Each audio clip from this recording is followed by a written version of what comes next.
새까만 손톱. 변두리로 이사하고 나서 신의 나들이가 점점 더 어려워진다. 될 수 있는 대로 안 나가려 든다.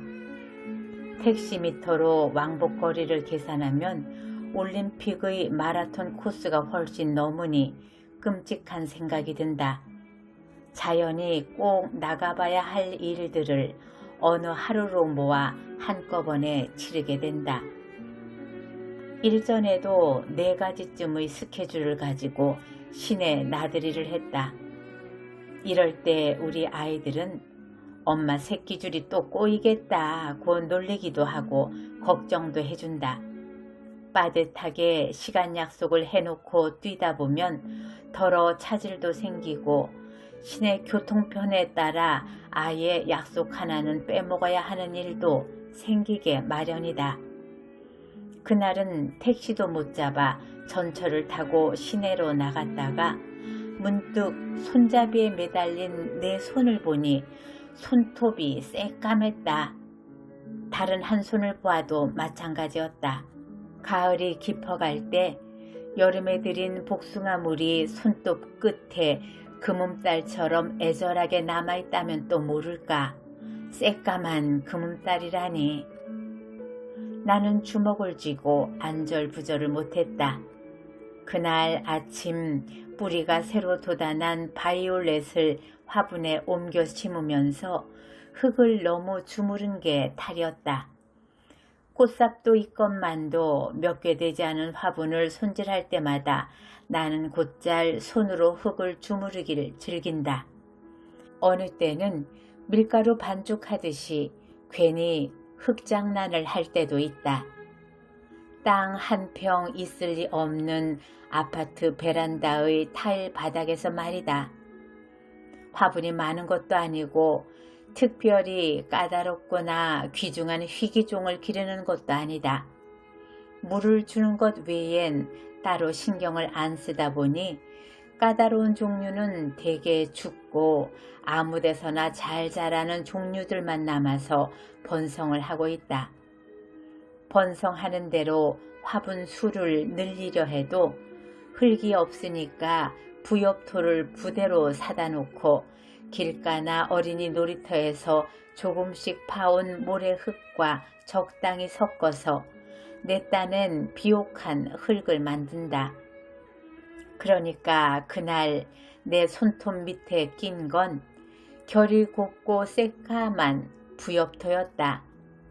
흙을 주무르고 나서 분명히 비누질해 손을 씻었건만도 손톱 밑에 그게 그냥 남아있는 건 미처 몰랐었다. 어느 책에선가 요절한 전혜린이 손톱 밑이 늘 새까맸었다는 얘기를 읽고 참 멋있었을 거라고 부러워한 적도 있다. 그러나 나는 손톱 밑의 때까지 멋있게 다스릴 줄 아는 멋쟁이가 못됐다. 그날은 온종일 손톱에만 신경이 쓰여서 뭔 일이 제대로 되질 않았다. 조막손이처럼 온종일 손을 오므리고 다니는 것도 여간 고역이 아니었다. 손 때문에 기가 죽어서 손뿐 아니라 온몸을 오그리고 다녔던 것 같다. 더군다나 오랜만에 만나는 사람이 격이 없이 악수를 청할 때는 오므린 손을 내밀었다가 얼른 빼냈으니 큰 실례가 안 됐을까 모르겠다. 이것저것 급한 일을 대강 치르고 친구들과 점심을 약속한 시간이 되었다. 친구들에게야 진상을 얘기하고 손톱을 좀 폈으면 좋았으련만 내 성품이 워낙 옹졸해서 그러지도 못하고 시간 여유가 생긴 김에 슬쩍 화장실로 갔다.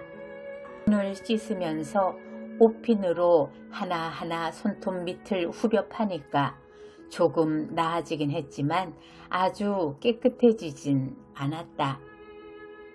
그 후 원예책을 보고 안 건데 시중에서 파는 부엽토엔 많은 세균이 들끓으니 바이올렛처럼 저항력이 약한 화초에는 살균을 해서 써야 한다는 것이었다. 그러니 부엽토를 주무른다는 건 손톱의 미관상뿐 아니라 위생적 이유로도 삼가해야 할 일이었다. 그러나 나는 여전히 흙 주무르는 일을 즐기고 있다. 글을 쓰다가도 막히면 뜰에 나가 서성이던 단독 주택에 살 때의 버릇으로 베란다에 나가서 괜히 화분에 흙을 찔러도 보고 곁포기를 따내서 새 화분에 심기도 하고 영양 부족으로 보이는 화분의 흙을 반쯤 덜어내고 부엽토로 채워주기도 한다. 그런 일들은 손으로 해야 기분이 좋고 또 손으로 하는 게 화초에 대한 내 나름의 애정 표시라는 묘한 생각을 가지고 있다.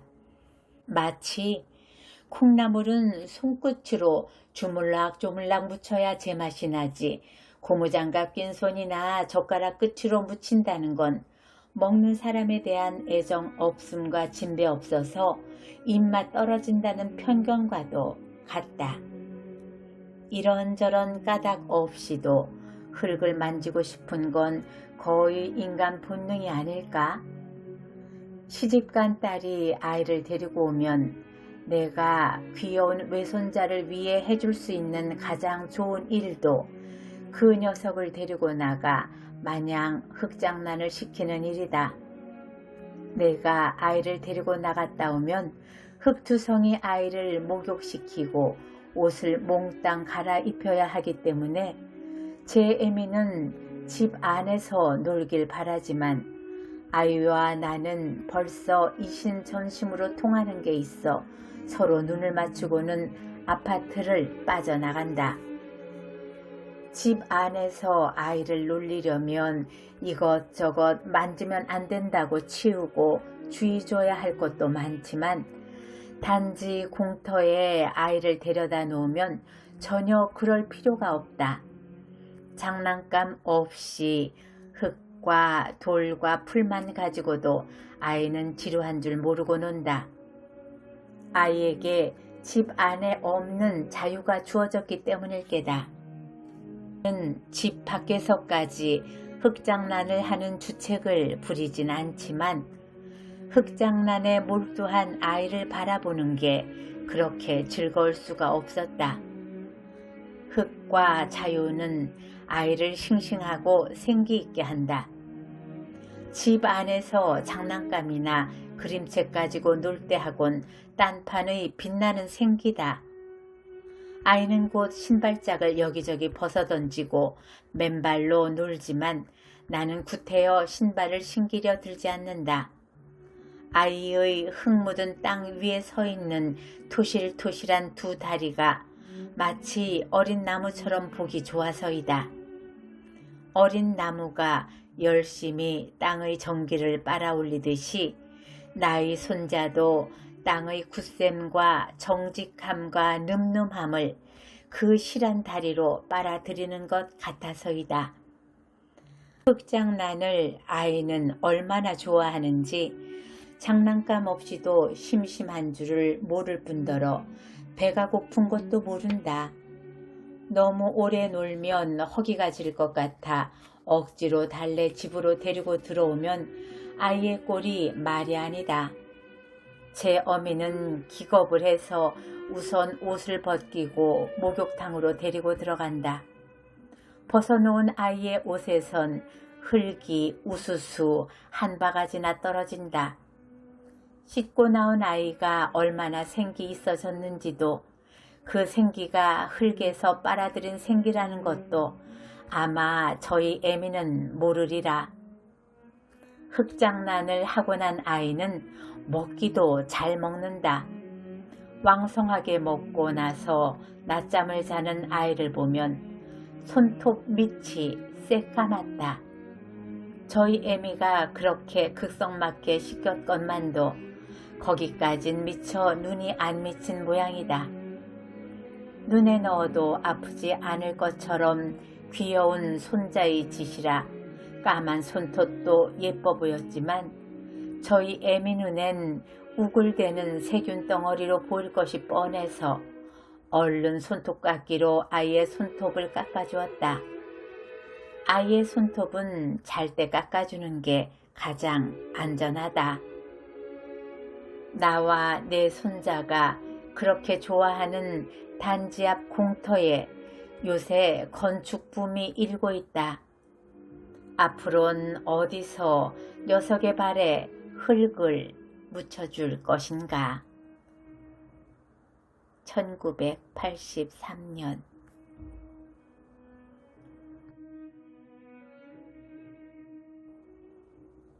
무소유. 법정. 나는 가난한 탁발승이요. 내가 가진 거라고는 물레와 교도소에서 쓰던 밥그릇과 염소젓 한 깡통, 허름한 담요 6장, 수건, 그리고 대단치도 않은 평판 이것뿐이요. 마하트마 간디가 1931년 9월 런던에서 열린 제2차 원탁회의에 참석하기 위해 가던 도중 마르세유 세관원에게 소지품을 펼쳐 보이며 한 말이다. K. 클라팔라니가 엮은 간디 어록을 읽다가 이 구절을 보고 나는 몹시 부끄러웠다. 내가 가진 것이 너무 많다고 생각되었기 때문이다. 적어도 지금의 내 분수로는 그렇다. 사실 이 세상에 처음 태어날 때 나는 아무것도 갖고 오지 않았었다. 살 만큼 살다가 이 지상의 적에서 사라져갈 때에도 빈손으로 갈 것이다. 그런데 살다 보니 이것저것 내 몫이 생기게 되었다. 물론 일상에 소용되는 물건들이라고 할 수도 있다. 그러나 없어서는 안 될 정도로 꼭 요긴한 것들만일까? 살펴볼수록 없어도 좋을 만한 것들이 적지 않다. 우리들이 필요에 의해서 물건을 갖게 되지만 때로는 그 물건 때문에 적지 않이 마음이 쓰이게 된다. 그러니까 무엇인가를 갖는다는 것은 다른 한편 무엇인가에 얽매인다는 뜻이다. 필요에 따라 가졌던 것이 도리어 우리를 부자유하게 얽어맨다고 할 때 주객이 전도되어 우리는 가짐을 당하게 된다. 그러므로 많이 갖고 있다는 것은 흔히 자랑거리로 되어 있지만 그만큼 많이 얽혀 있다는 측면도 동시에 지니고 있다. 나는 지난해 여름까지 난초 2분을 정성스레 정말 정성을 다해 길렀었다. 3년 전 거처를 지금의 달의 헌으로 옮겨왔을 때 어떤 스님이 우리 방으로 보내준 것이다. 혼자 사는 거처라 살아있는 생물이라고는 나하고 그 애들 뿐이었다. 그 애들을 위해 하이포넥스인가 하는 비료를 구해오기도 했었다. 여름철이면 서늘한 그늘을 찾아 자리를 옮겨주어야 했고 겨울에는 그 애들을 위해 실내 온도를 내리곤 했다. 이런 정성을 일찍이 부모에게 바쳤더라면 아마 효자 소리를 듣고도 남았을 것이다. 이렇듯 애지중지 가꾼 보람으로 이른 봄이면 은은한 향기와 함께 연두빛 꽃을 피워 나를 설레게 했고 잎은 초승달처럼 항시 청청했었다. 우리 달의 헌을 찾아온 사람마다 싱싱한 난초를 보고 한결같이 좋아라 했다. 지난해 여름 장마가 갠 어느 날 봉선사로 운헌 노사를 뵈러 간 적이 있었다. 한낮이 되자 장마에 갇혔던 햇볕이 눈부시게 쏟아져 내리고 앞 개울물 소리에 어울려 숲속에서는 매미들이 있는 대로 목청을 돋우었다. 아차! 이때서야 문득 생각이 난 것이다. 난초를 뜰에 내놓은 채 온 것이다. 모처럼 보인 찬란한 햇볕이 돌연 원망스러워졌다. 뜨거운 햇볕에 느려져 있을 난초잎이 눈에 아른거려 더 지체할 수가 없었다. 허둥지둥 그 길로 돌아왔다. 아니나 다를까 잎은 축 늘어져 있었다. 안타까워하며 샘물을 길어다 죽여주고 했더니 겨우 고개를 들었다. 하지만 어딘지 생생한 기운이 빠져나간 것 같았다. 나는 이때 온 몸으로 그리고 마음속으로 절절히 느끼게 되었다. 집착이 괴로움인 것을. 그렇다. 나는 난초에게 너무 집념한 것이다. 이 집착에서 벗어나야겠다고 결심했다. 난을 가꾸면서 산철에도 나그네길을 떠나지 못한 채 꼼짝을 못했다. 밖에 볼 일이 있어 잠시 방을 비울 때면 환기가 되도록 들창문을 조금 열어놓아야 했고, 분을 내놓은 채 나가다가 뒤미처 생각하고는 되돌아와 들여놓고 나간 적도 한두 번이 아니었다. 그것은 정말 지독한 집착이었다. 며칠 후 난초처럼 말이 없는 친구가 놀러왔기에 선뜻 그의 품에 분을 안겨주었다. 비로소 나는 얽매임에서 벗어난 것이다. 날아갈 듯한 홀가분한 해방감. 3년 가까이 함께 지낸 유정을 떠나보냈는데도 서운하고 허전함보다 홀가분한 마음이 앞섰다. 이때부터 나는 하루 한 가지씩 버려야겠다고 스스로 다짐을 했다. 난을 통해 무소의 의미 같은 걸 터득하게 됐다고나 할까? 인간의 역사는 어떻게 보면 보유사처럼 느껴진다. 보다 많은 자기네 몫을 위해 끊임없이 싸우고 있다. 소유욕에는 한정도 없고 휴일도 없다. 그저 하나라도 더 많이 갖고자 하는 일념으로 출렁거리고 있다. 물건만으로는 성에 차질 않아 사람까지 소유하려 든다. 그 사람이 제 뜻대로 되지 않을 경우는 끔찍한 비극도 불사하면서 제 정신도 갖지 못한 처지에 남을 가지려 하는 것이다. 소유욕은 이해와 정비례한다. 그것은 개인뿐 아니라 국가 간의 관계도 마찬가지다. 어제의 맹방들이 오늘에는 맞서게 되는가 하면 서로 으르렁대던 나라끼리 친선사절을 교환하는 사례를 우리는 얼마든지 보고 있다. 그것은 오로지 소유의 바탕을 둔 이해관계 때문이다. 만약 인간의 역사가 소유사에서 무소유사로 그 방향을 바꾼다면 어떻게 될까? 아마 싸우는 일은 거의 없을 것이다. 주지 못해 싸운다는 말은 듣지 못했다. 간디는 또 이런 말도 하고 있다. 내게는 소유가 범죄처럼 생각된다. 그가 무엇인가를 갖는다면 같은 물건을 갖고자 하는 사람들이 똑같이 가질 수 있을 때 하난다는 것. 그러나 그것은 거의 불가능한 일이므로 자기 소유에 대해서 범죄처럼 자책하지 않을 수 없다는 것이다. 우리들의 소유관념이 때로는 우리들의 눈을 멀게 한다. 그래서 자기의 분수까지도 돌볼 새 없이 들뜬다. 그러나 우리는 언젠가 한 번은 빈손으로 돌아갈 것이다. 내 이 육신마저 버리고 홀홀이 떠나갈 것이다. 하고 많은 물량일지라도 우리를 어떻게 하지 못할 것이다. 크게 버리는 사람만이 크게 얻을 수 있다는 말이 있다. 물건으로 인해 마음을 상하고 있는 사람들에게는 한 번쯤 생각해 볼 말씀이다. 아무것도 갖지 않을 때 비로소 온 세상을 갖게 된다는 것은 무소유의 또 다른 의미이다.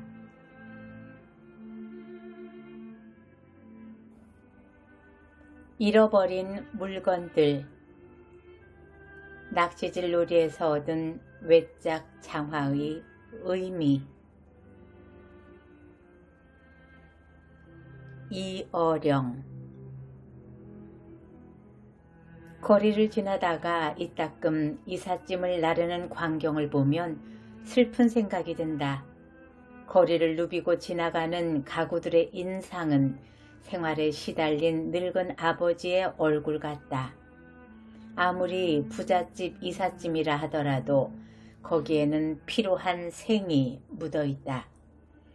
공허하게 빛나는 장롱의 거울이라든가 칠이 벗겨진 상다리라든가 색종이로 바른 괴짝과 자질구레한 생활용품들, 그것들은 왜 그렇게 초라해 보이는지 모르겠다. 그러나 그것은 우리들이 사랑해야 할 생활인 것이다. 이상스럽게도 가구는 낡아질수록 사람을 닮아간다. 사물은 뜻이 없는 물질이지만 사람과 함께 오랫동안 살면서 손때가 묻게 되면 생명감을 풍기게 된다. 가구상이나 자파상에 진열된 주인 없는 물건들은 비정적이다. 그것들은 죽은 물체에 지나지 않는다. 물질이 지니고 있는 생소한 감각에서 우리는 사물 그 자체를 본다. 그러나 인간의 채취가 밴 물건들은 물질 세계의 얼어붙은 정적으로부터 조금씩 빠져나오게 된다.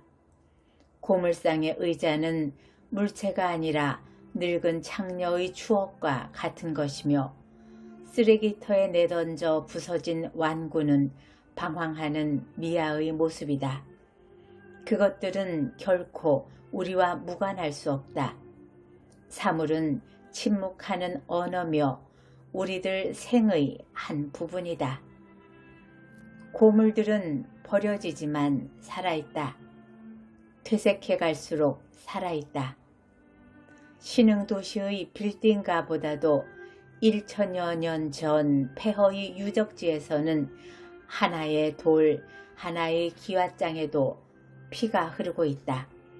단순한 감정이입만은 아닐 것이다. 혼자 심심하면 이따금 나는 낚시질을 했다. 강가에 가서 고기를 잡는 그런 낚시질이 아니다. 그것은 참으로 기이한 놀이였다. 긴 대나무 끝에 철사를 구부려서 장롱 밑과 가구와 가구의 틈바귀 그리고 마루청 밑에 버려진 물건들을 끌어내는 일이다.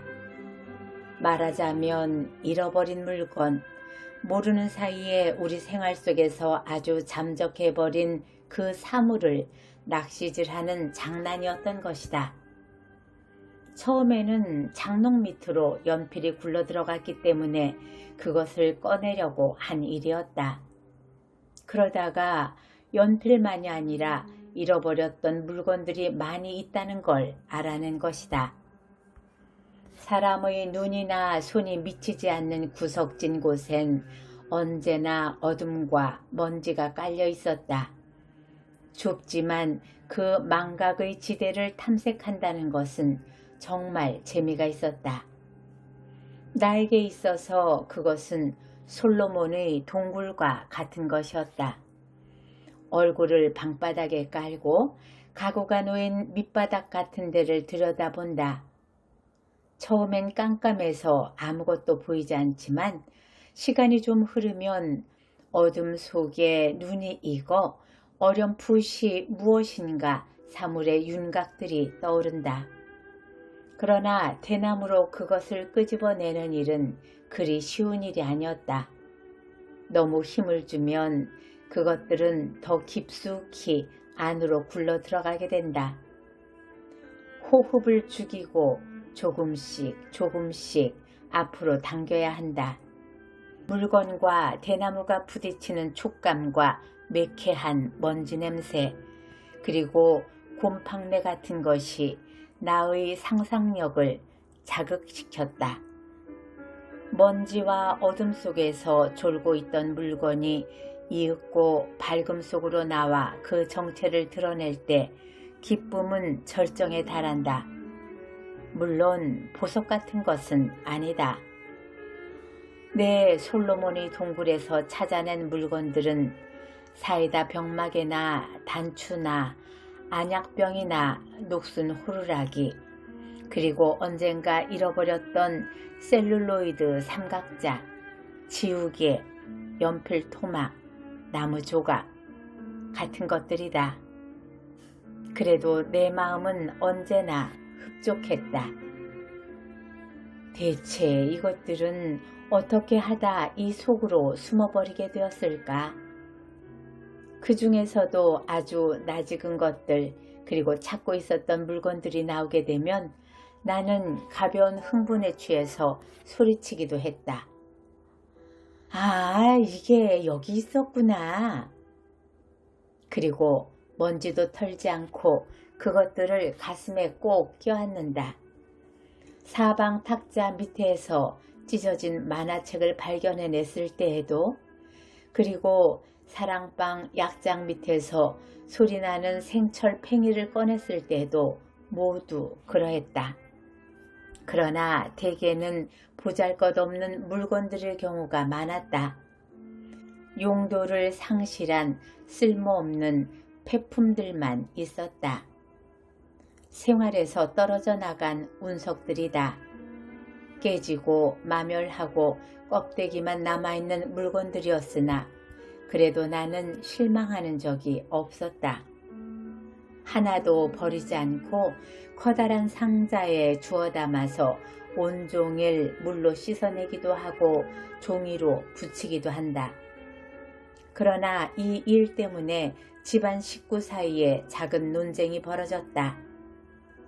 누님은 방안을 늘어놓고 먼지를 피우는 그 장난에 반대였다. 그러나 형들은 물건을 아끼고 폐품을 이용하는 것은 좋은 일이라는 것이다. 어머니는 중립을 지키셨다. 내가 닭띠기 때문에 그렇다는 말씀이시다. 닭은 흙을 해적해서 먹이를 찾아내는 습성이 있는데 내가 하는 일이 꼭 그와 닮은 데가 있다고 생각하신 모양이다. 쓸데없이 방구석을 뒤져 어지럽게 만드는 것을 어머니도 좋아하지는 않으셨다. 다만 무엇을 찾고 얻으려는 마음씨만은 길러주어야 한다고 생각하시는 눈치셨다.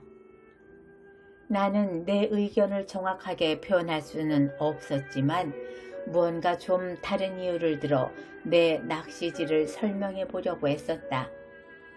방을 어지럽히기 위한 심술도 아니었고 또 그렇다고 무엇을 뒤져내어 폐품을 이용해 보려고 하는 소유욕도 아니었기 때문이다. 지금 생각해 보면 그것은 사물 그 자체에 대한 흥미였을 것이다. 사라지고 있는 것, 녹슬고 있는 것, 깨지고 마멸해가고 있는 것, 그런 것에 대한 무의식적인 애정이었을지 모른다. 구질구질한 생활을 사랑하는 의지였던가? 버려진 사물에는 버려진 생활이 있다. 잃어버린 생활을 아쉬워하는 것은 인간의 본능이기도 하다. 그날도 나는 낚시질을 하고 있었다. 가장 어둡고 지저분한 마루 밑을 탐색하는 일이었다. 마루청에 배를 깔고 머리를 숙여 마루 밑을 들여다보면서 물건을 끄집어내야 했기 때문에 유난히 힘이 들었다. 마루 밑은 깜깜했다. 어디서 흘러 들어오는 광선이었는지 한 줄기 가느다란 햇살이 어둠 속을 찌르고 있었다. 그때 나는 가느다란 그 광선 줄기가 머무는 곳에 빨간 것이 빛나고 있는 것을 보았다. 긴 대나무가 달락말락한 곳이었다. 대청마루 끝에 박쥐처럼 매달려서 허리까지 뻗치지 않으면 안 되었다. 그 빨간 물체를 끌어내는 데에 얼마나 많은 시간이 흘렀는지 모른다. 거꾸로 매달려서 손을 놀리고 있었기 때문에 현기증이 났다. 더구나 그것은 무거운 편이어서 앞으로 쉽게 당겨지지 않았다. 참을성이 있어야만 했다. 그렇게 해서 꺼낸 물건은 빨간 고무장화 한 짝이었다. 나는 그 고무장화를 기억하고 있었다. 그것은 소학교에 입학하였을 때 선물로 받은 장화였다. 비가 오지 않은 날에도 나는 그 고무장화를 신고 돌아다녔다. 고무가 구겨지는 가벼운 장화 소리가 좋았다. 아, 내 장화. 가슴이 미어지듯이 반가웠다. 나는 그 장화 한 짝을 잃어버리고 돌아왔던 그날 일을 생각하면서 소리쳤다. 도랑물에서 놀고 있었을 때 한 짝 장화가 벗겨진 것이다. 곧 잡으려 했지만 그것은 아래로 자꾸 내려갔던 것이다. 결국은 나까지 물에 빠지고 말았다. 한 짝 장화만 신고 집으로 돌아왔을 때의 그 안타깝던 마음에는 흙탕물이 흐르고 있었다. 아, 내 장화. 나는 우물터에 가서 깨끗이 씻었다. 색깔도 바래 있었고 고무도 이제는 다 사가버렸다. 미키마우스의 얼굴도 그 윤곽만이 어렴풋했다. 그것을 신어보았지만 이미 내 발에 맞지도 않았다. 발이 큰 것이다.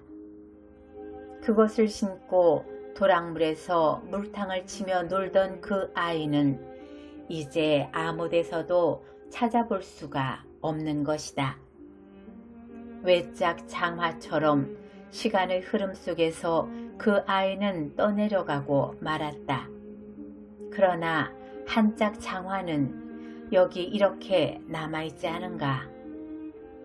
시간은 이 사물 장화 가운데 멈춰져 있었다. 흘러가 버리는 것이 아니라 시간은 괴어 삭고 있는 것이다.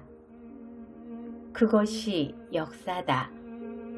역사는 사물 같은 데서 숨쉬고 우리를 향수에 젖게 한다.